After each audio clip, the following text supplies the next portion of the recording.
Je voulais surprendre Miguel. En arrivant dans notre rue, j'ai vu plusieurs voitures garées devant notre maison. Le jardin était décoré de ballons bleus et roses. Une banderole disait « Bien, notre petit miracle ». J'ai garé ma voiture une rue plus loin et me suis approché à pied. La porte était entr'ouverte. De la musique et des rires s'échappaient de l'intérieur. En entrant, je me suis figé. Au milieu du salon, Carmen, ma meilleure amie, affichait une grossesse évidente de 6 mois.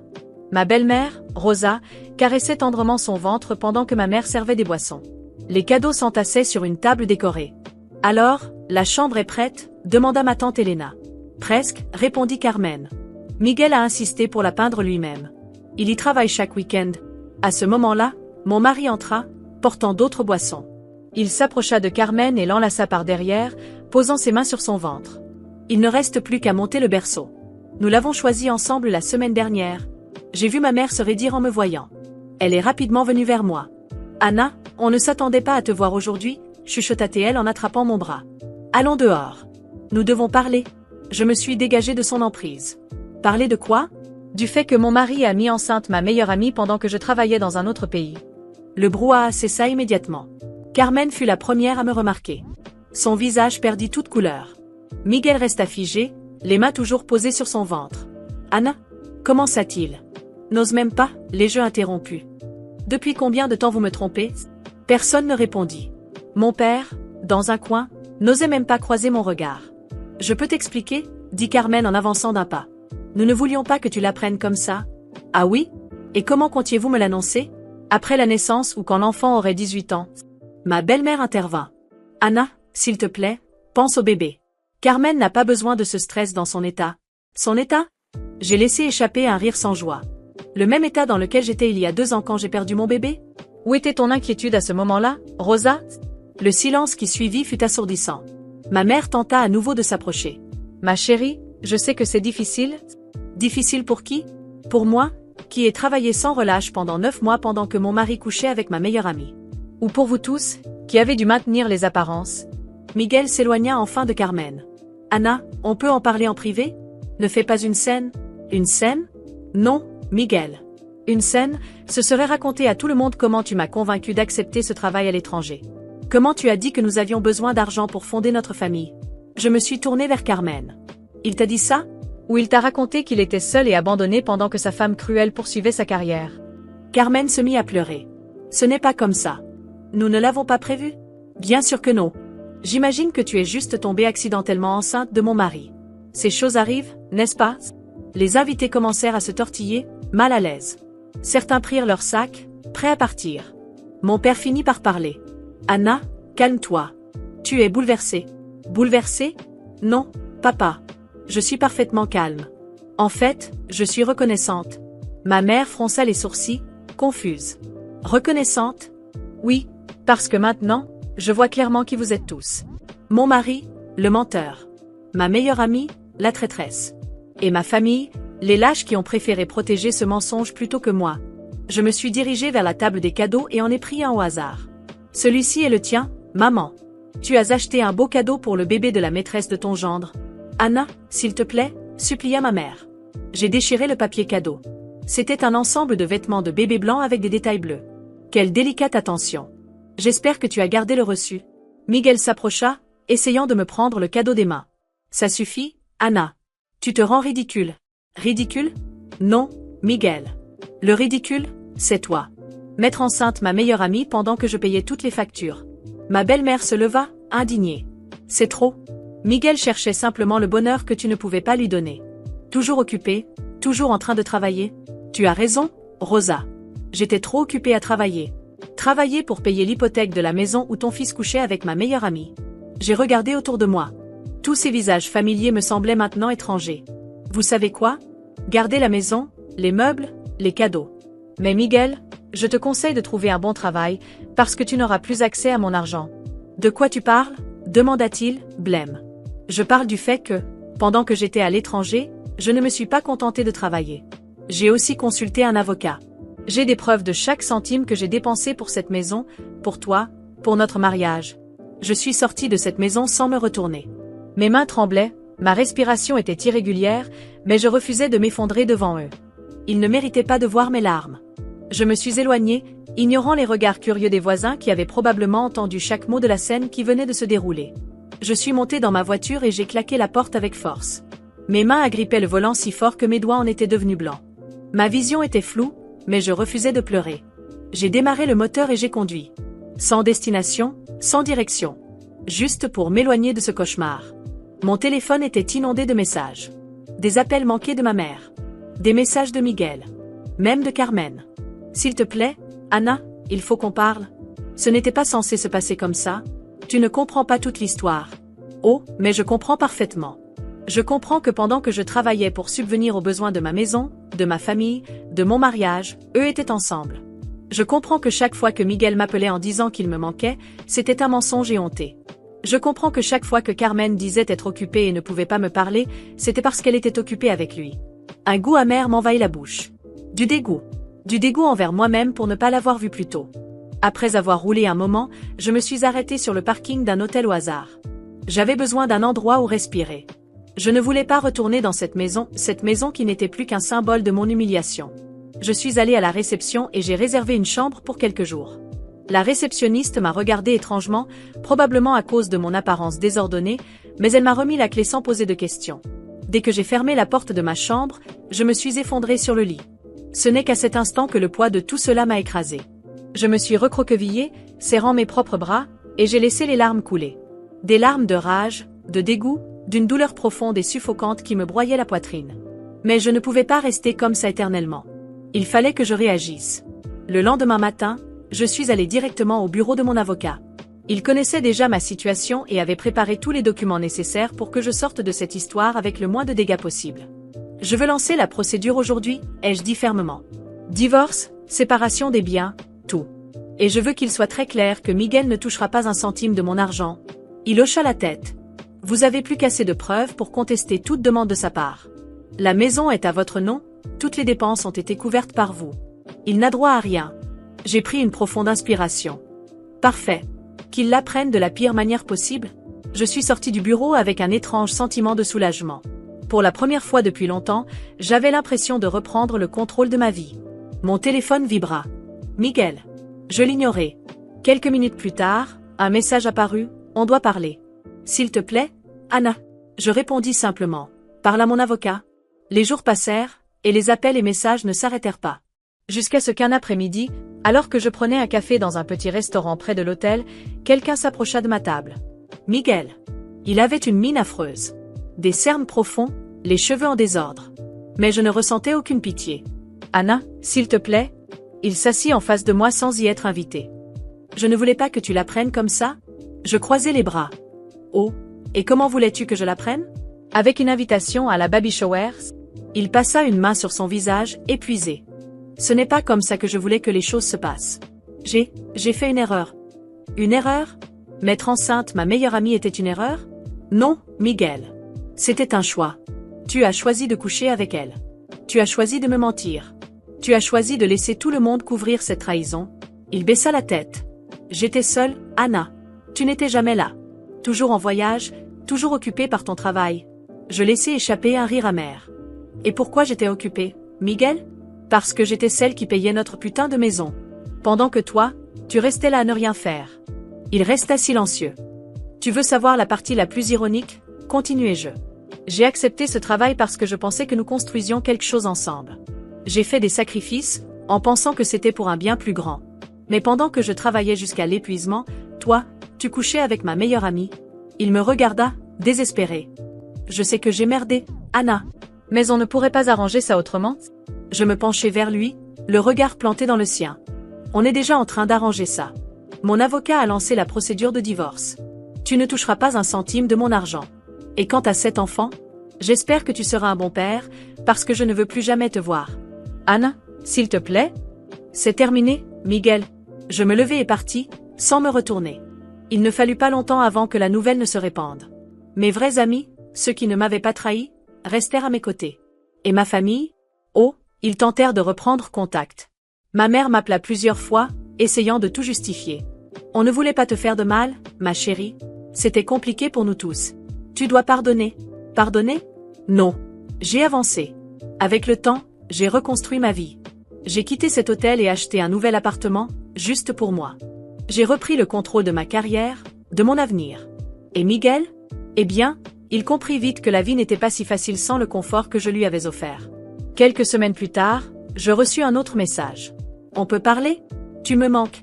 Je souris. Puis j'ai supprimé le message sans même répondre. Et pour la première fois depuis très longtemps, je me suis senti libre. Quand j'ai enfin reçu la confirmation que Miguel avait été officiellement cité dans la procédure de divorce, j'ai su que son véritable enfer ne faisait que commencer. Il a essayé de me contacter par tous les moyens.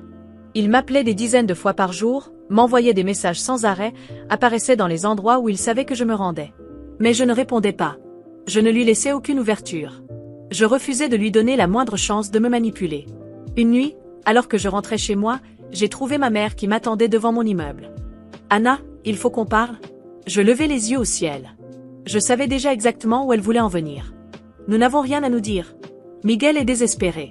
Tu es en train de tout lui prendre, dit-elle, scandalisée, comme si j'étais la méchante dans cette histoire. Je croisai les bras. Oh, maintenant c'est lui la victime. Ma chérie, il a fait une erreur, mais ce n'est pas une raison pour lui détruire la vie. J'ai laissé échapper un rire amer. Il a détruit ma vie, maman. Il m'a trompée, il a mis enceinte ma meilleure amie, et vous l'avez tous couvert. Et maintenant, vous osez me dire que je suis cruelle? Elle soupira, essayant d'attraper ma main, mais je me suis reculée.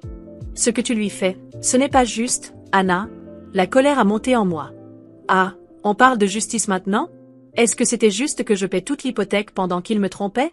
Est-ce que c'était juste que je travaille comme une folle pendant qu'il jouait au mari parfait? Maintenant, il doit en assumer les conséquences. Elle m'a regardé comme si j'étais un monstre.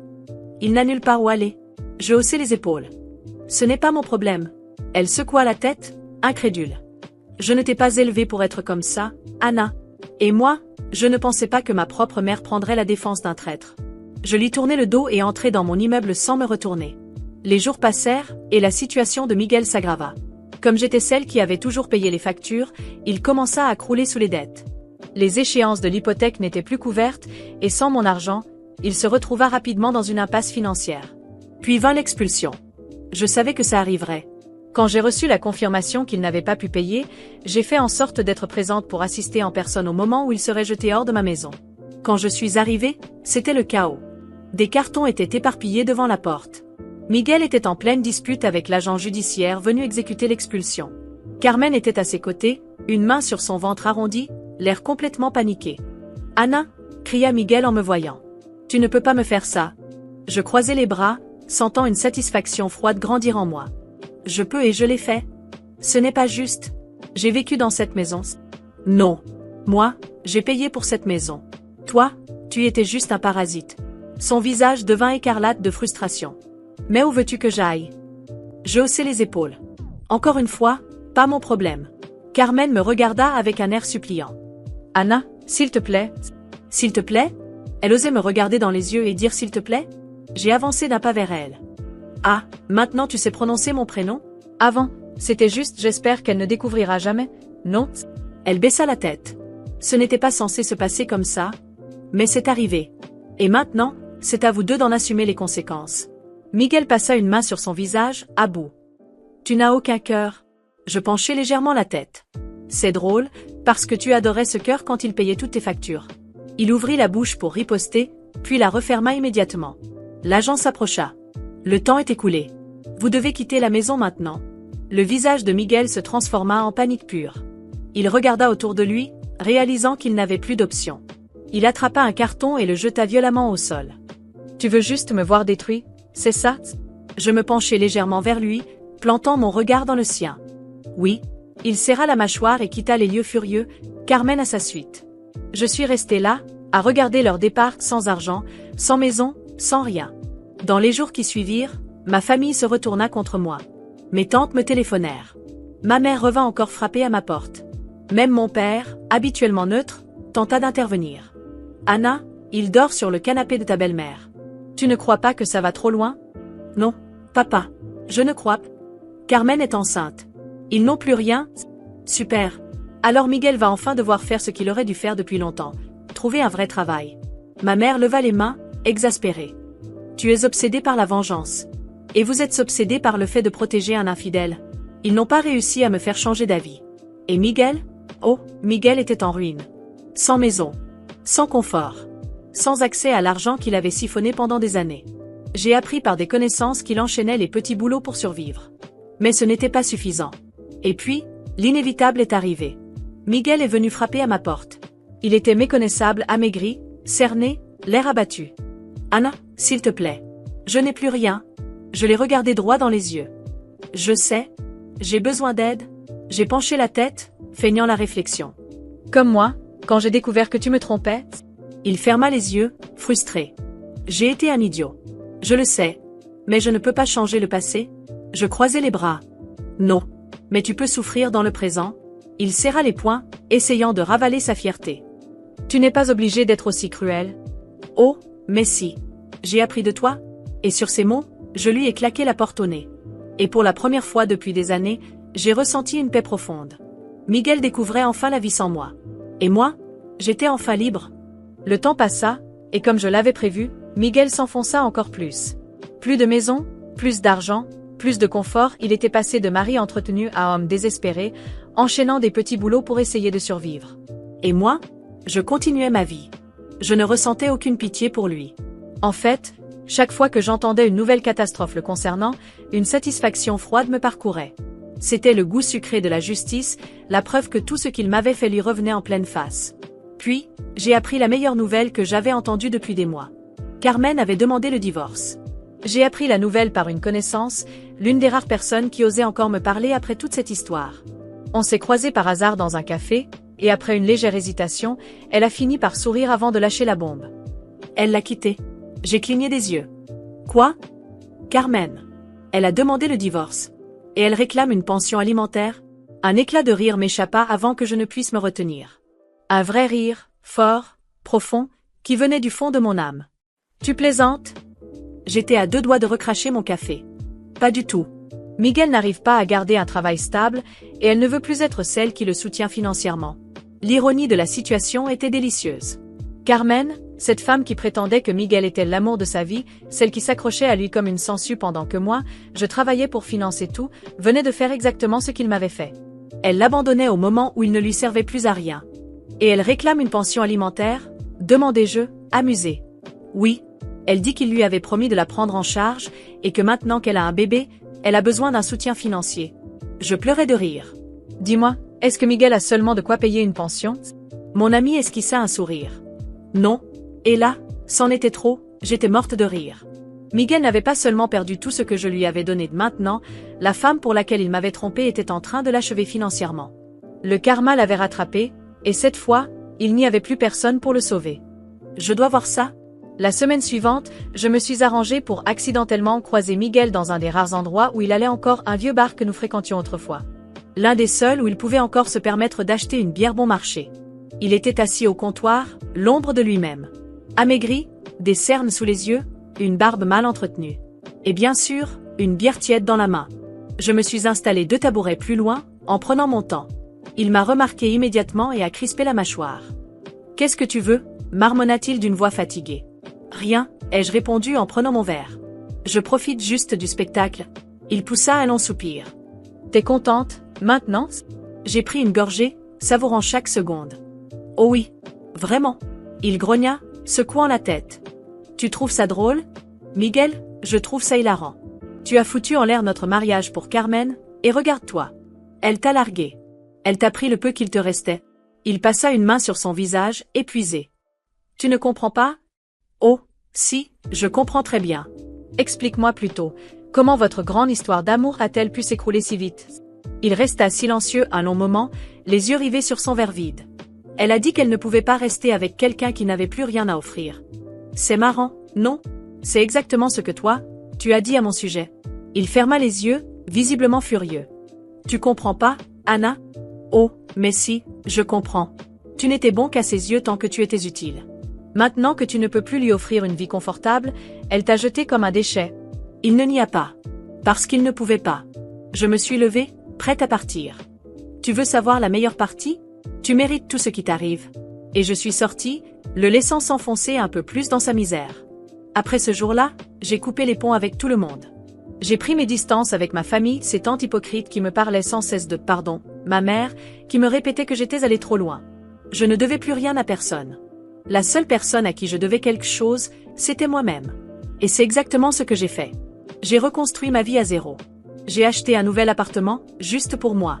J'ai vendu tout ce qui me rappelait cette période de ma vie. J'ai donné certaines affaires, j'en ai brûlé d'autres. Miguel et Carmen n'existaient plus. J'ai commencé à sortir davantage. J'ai rencontré de nouvelles personnes. J'ai profité de la vie sans avoir à porter un poids mort sur mon dos.